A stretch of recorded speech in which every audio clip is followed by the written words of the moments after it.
Барлықтарыңызға сәлем, каналыма қош келдіңіздер. Сіздермен бисквитный рулеттің рецептін бөлісетін боламын.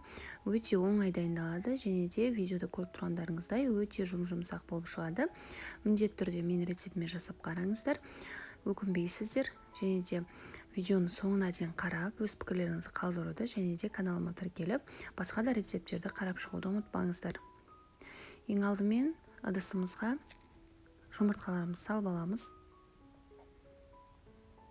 Жұмыртқаны сарысын ақуыздан бөліп алудың қажеті жоқ. Осылай барлығын салып алғаннан кейін миксердің ең төменгі жылдамдығында жұмыртқаларымызды көпіртіріп бастаймыз.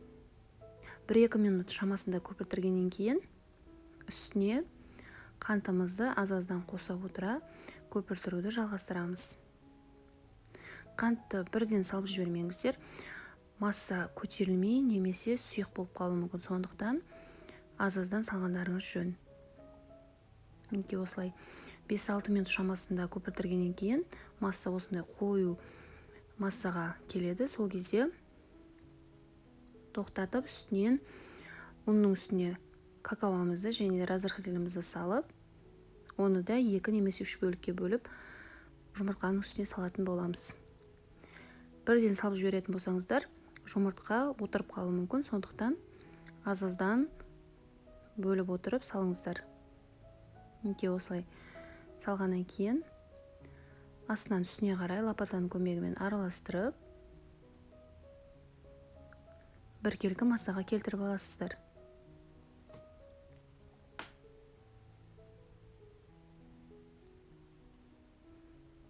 Барлық ұнды салып алғаннан кейін осылай араластырып, листіміздің үстіне қағаз төсеп, массамызды құйып шығатын боламыз.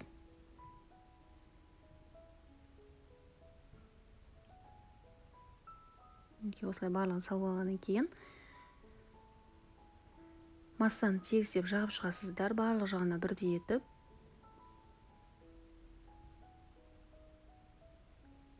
Және де үстін тегістеп духовканы ол арада қыздырып алсаңыздар болады. Осылай тегістеп жағып шыққаннан кейін 180 градуста пісіріп алатын боламыз.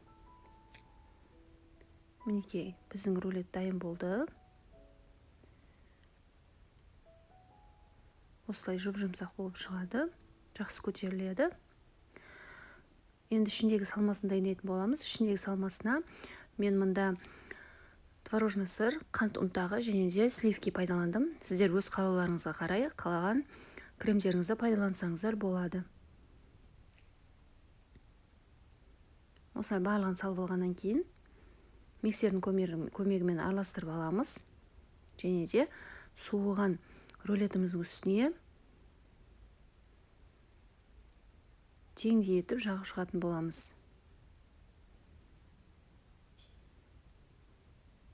Барлық жағына жеткізіп,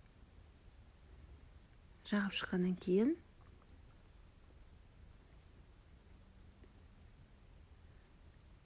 рулетімізді орайтын боламыз.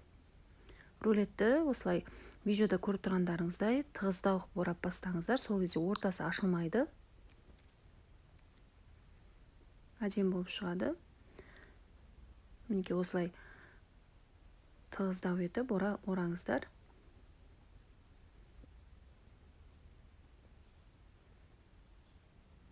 Осылай орап болғаннан кейін тоңазытқышқа жарты немесе 1 сағатқа қалдыруларыңызға болады. Крем сіңіп, өз формасын жақсы ұстап тұрады. Тоңазытқыштан алғаннан кейін 2 шетін кесіп, тегістеп, шоколадымызды ерітіп аламыз. Қалауларыңызға қарай оформление жасасаңыздар болады. Мен осылай шоколадты ерітіп, үстіне арахис салып, кішкене суытып алып, үстіне тегісте құйып шығатын боламыз. Барлық жағына жететіндей етіп құйып шығасыздар. Осылай 1-2 сағатқа тоңазытқышқа қалдырасыздар. Шоколадтар қатып, қолға жабыспайтындай болып, кремдері жақсы сіңіп, әдемі болып шығады. Мінекей, біздің рулет дайын болды. Осылай тез дайындалады, әрі жұмсақ болады, кремдері жақсы сіңіп, өте дәмді болып шығады. Сіздер де міндетті түрде жасап қараңыздар. Ас болсын.